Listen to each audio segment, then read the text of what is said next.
I'm going to improvise like a writer on some assumptions.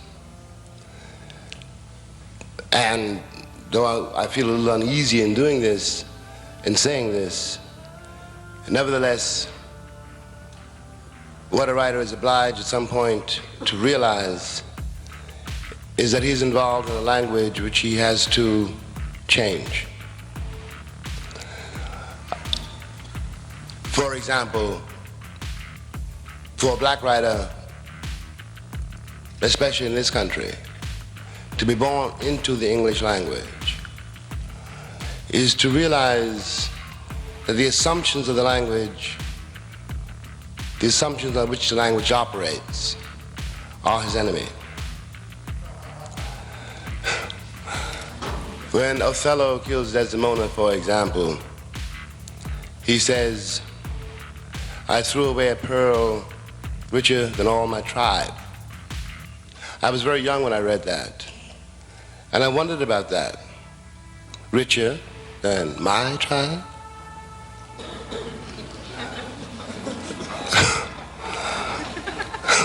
I really had to think about being as black as sin, as black as night, black-hearted.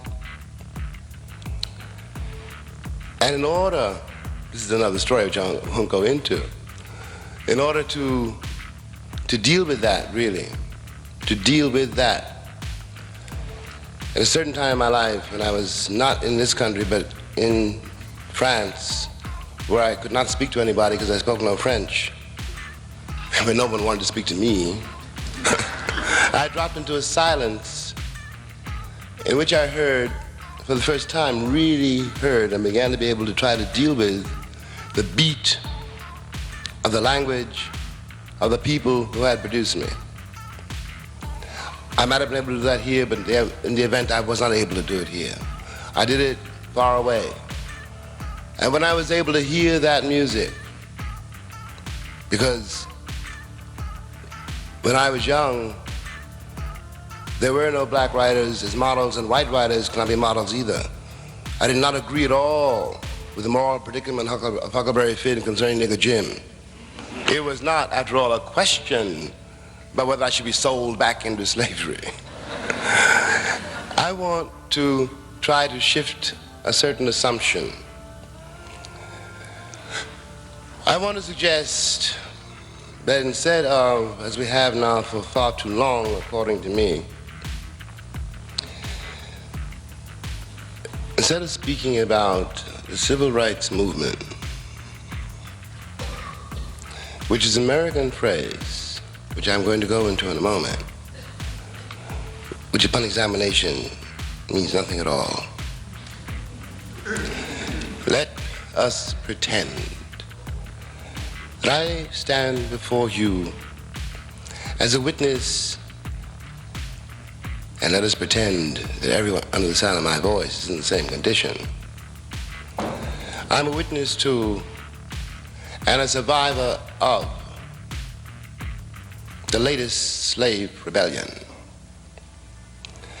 I put it that way because Malcolm X and I met many years ago when Malcolm was doing a debate with a very young sit-in student, and Malcolm was a black Muslim, and the radio station called me to moderate this discussion, which I did. I was not needed, I must tell you. Malcolm was one of the most beautiful and one of the most gentle men I met in all my life. He asked the boy a question, which I now present to you. If you are a citizen, why do you have to fight for your civil rights? If you're fighting for your civil rights, that means you're not a citizen. And in fact, the legality of this country, and I won't further investigate the word legality, has never had anything to do with its former slaves. we are still governed by the slave codes. Now, when I say a slave rebellion, I mean that what is called the civil rights movement was really insurrection. It was co-opted. Now the late J. Edgar Hoover is in his grave, God bless him. A lot of what I knew and many other people knew during those years, and only a fraction of what we knew during all those years, can now be more or less discussed. So one can say that the latest slave rebellion was brutally put down. We all know what happened to Medgar. And it was not some lunatic who happened to be wandering around Mississippi with a gun. The one lunatic in Mississippi at that moment happened to have a gun somewhere, and by some odd coincidence, unbelievable, shot Medgar Evers in the carport of his home in the sight and hearing of his wife and his children. And Medgar was 37. The lunatic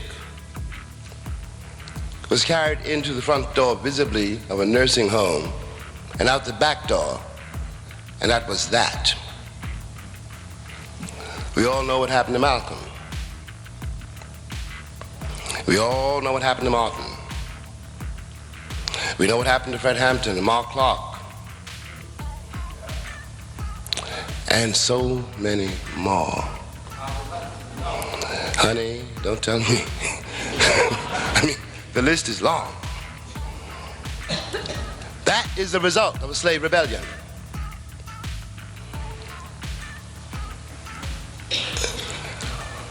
Now, I'm saying that since we are the survivors of it, since we have our children to raise, to save, I'm saying that to say a very brutal thing must be said. Must be said.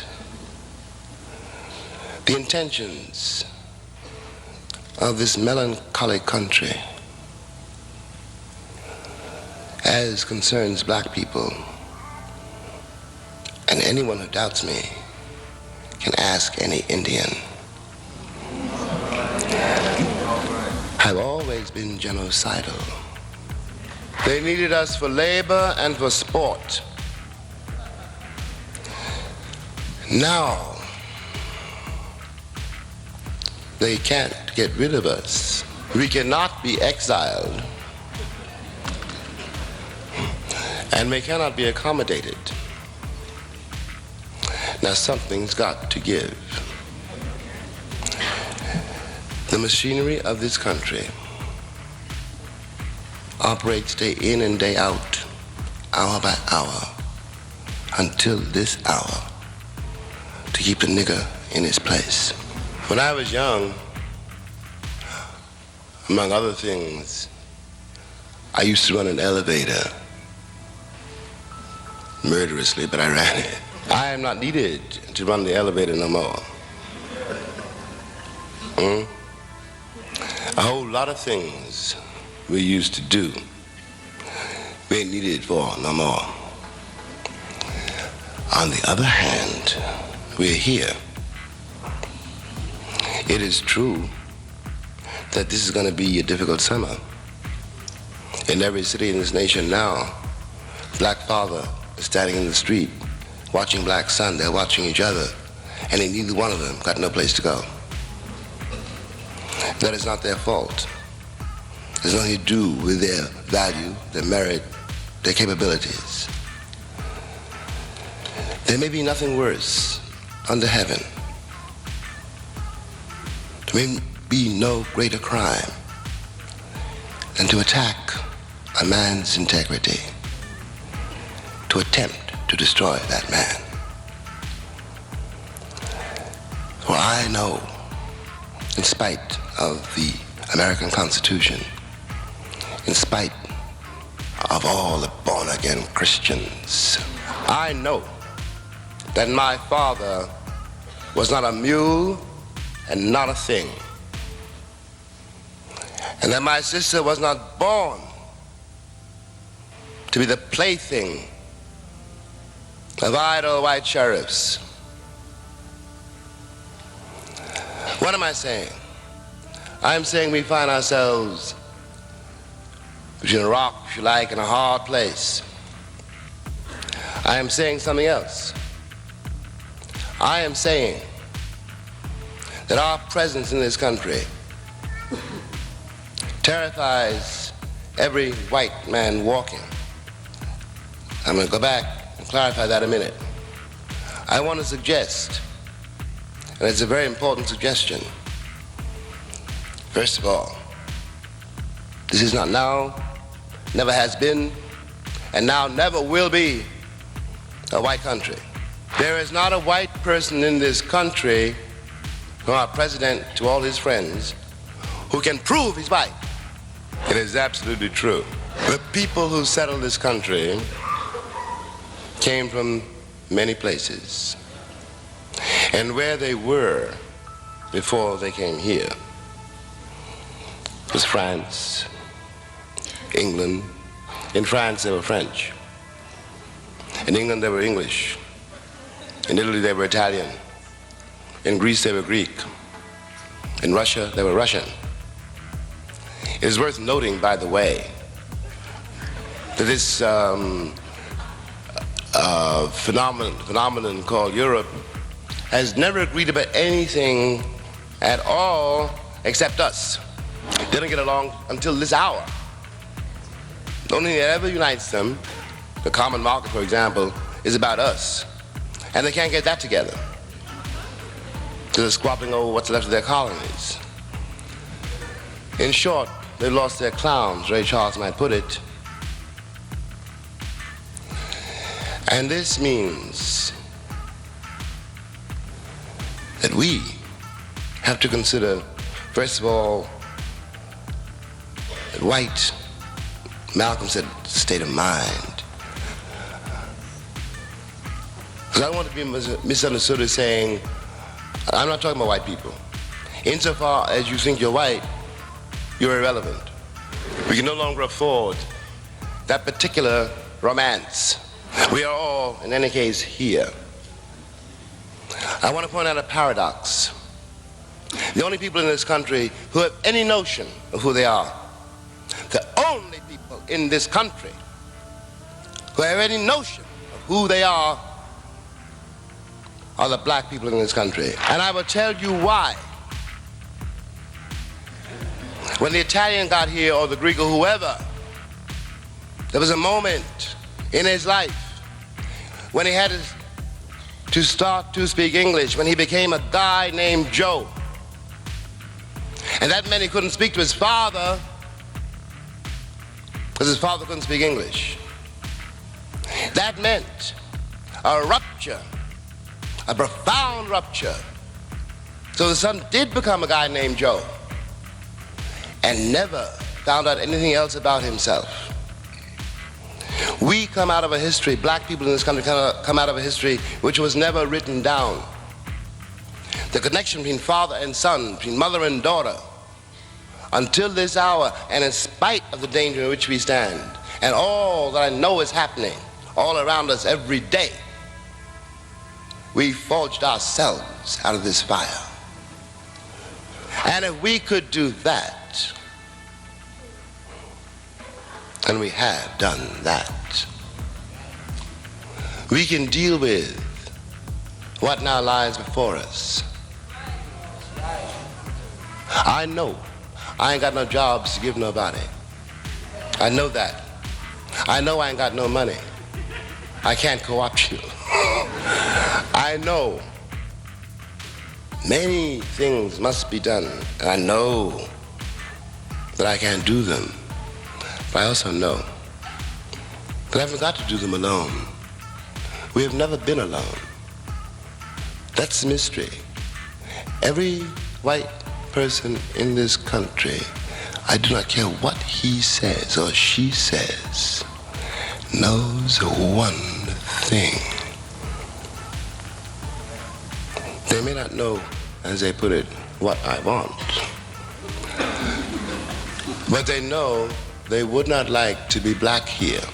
If they know that, they know everything they need to know. And whatever else they say is a lie. Bear it in mind, children, I mean that. The American idea of progress,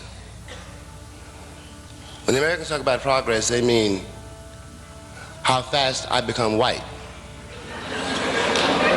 And it's a trick bag, because they know perfectly well I can never become white. I have drunk my share of dry martinis. I have proven myself civilized in every way I can. But there is an irreducible difficulty. Something doesn't work. Well, I decided I might as well act like a nigger. Now,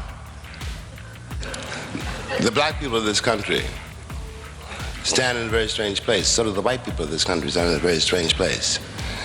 And almost for the very same reason, though we approach it from different points of view. I pretend, I suggest, you think about it, that what the CIA, for example, I use the word advisedly, for example, or the President of the United States, for example, all ambassadors except one, don't know about the world which surrounds them, is the price they pay for not knowing me. If you couldn't deal with my father, how are you going to deal with the people in the streets of Tehran? I could have told you if anyone had asked. And the fall of the Shah did not in the least astonish me, nor did it make me sad.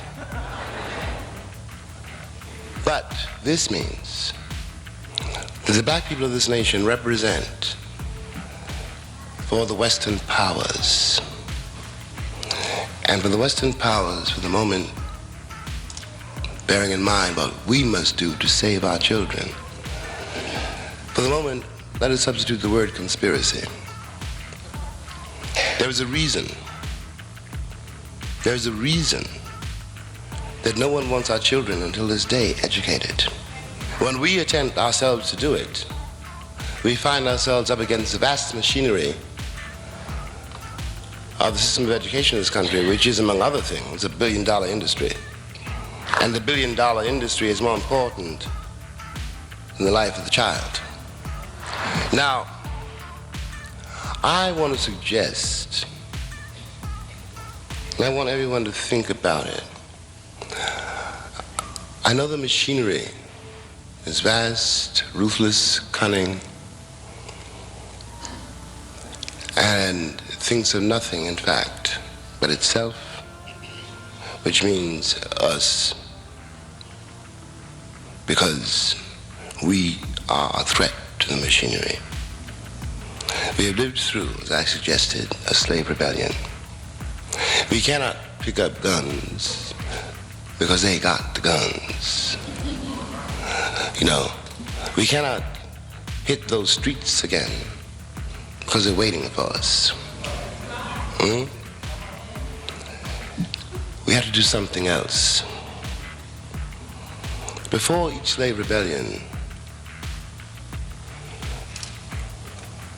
there was something which I now call non-cooperation.